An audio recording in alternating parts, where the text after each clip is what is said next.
শরীয়তপুর জেলার গোসাইরহাট উপজেলার মেঘনা নদীতে একটি ট্রলার দুর্ঘটনা ঘটেছে, যেখানে 2 জন নিহত এবং 3 জন আহতর ঘটনা ঘটেছে। এই ঘটনাটি বেলা 10:30 নাগাদ কোদালপুর এলাকার যে পুরাতন লঞ্চঘাট রয়েছে সেখান থেকে 11 জন মতো লোক নিয়ে কিন্তু একটি ট্রলার যাচ্ছিল ওই মাঝেরচর এলাকায়। সে এলাকা যার মেঘনা নদীর পরে সে মেঘনা নদীর মাঝখানে কিন্তু ওই ঘটনাটি ঘটে। সেই ঘটনায় কিন্তু আমরা যেটি স্থানীয়ভাবে জানতে পেরেছি, তারা যেটি জানিয়েছে, ঢাকা থেকে আসা কিছু লোক যারা কিনা ওই মাঝেরচর এলাকায় বিবাহ করার উদ্দেশ্যে সেই জায়গায় যাওয়ার জন্যই তারা এই স্থান দিয়ে যাতায়াত করছিল। সেক্ষেত্রে কিন্তু আবহাওয়া ভালো না থাকার কারণে কিন্তু মেঘনা নদীর মাঝপথে তাদের ওই ঘটনাটি ঘটে। সেক্ষেত্রে কিন্তু দেখা যাচ্ছে এখানকার স্থানীয়রা 4 জন পুরুষ এবং 4 জন মহিলাকে এখান থেকে উদ্ধার করে উপজেলা স্বাস্থ্য কমপ্লেক্স গোসাইরহাটে সেখানে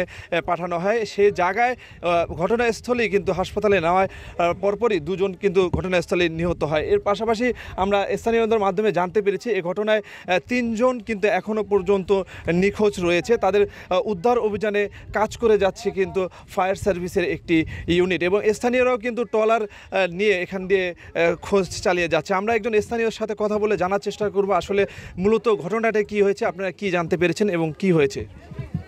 জানলাম যে এখানে সকালে 10টার সময় যে ট্রলার নিয়ে তারা চরে যাইতো, ওই যে ছেলেরে কামিন করে আনতো, তো ওই যাওয়ার পথে নদীর মাঝখানে যায় ট্রলার ডুবে গেছে। সেখানে 3 জন আর খোঁজ পায় নয়, 5 জন নিয়ে এরা হাসপাতাল গেছে। শুনলাম যে 2 জন মারা গেছে। আর এই পরে যে উদ্ধার করার জন্য ফায়ার সার্ভিস আইছে, এরপরে আপনার যে ডুবারুরা আসছে, পুলিশ প্রশাসন আসছে, এরা মানে উদ্ধার করার জন্য ট্রলার নিয়ে সেই নদীর মাঝখানে গেছে।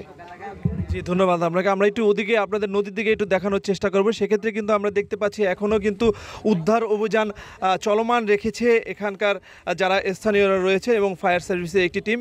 এখন কিছুক্ষণের জন্য সাময়িক বিরতি রাখা হলেও কিন্তু সর্বক্ষণই তারা চেষ্টা করছে 3 জন নিখোঁজ ব্যক্তিকে খুঁজে নেওয়ার জন্য। এখনও পর্যন্ত 3 জন ব্যক্তির যে নাম এবং পরিচয় এখনও পর্যন্ত শনাক্ত করা হয়নি। যদি শনাক্ত করা হয় পরবর্তী লাইভে আপনাদেরকে জানিয়ে দেওয়া হবে। এই ছিল শরীয়তপুরের গোসাইরহাট থেকে সর্বশেষ।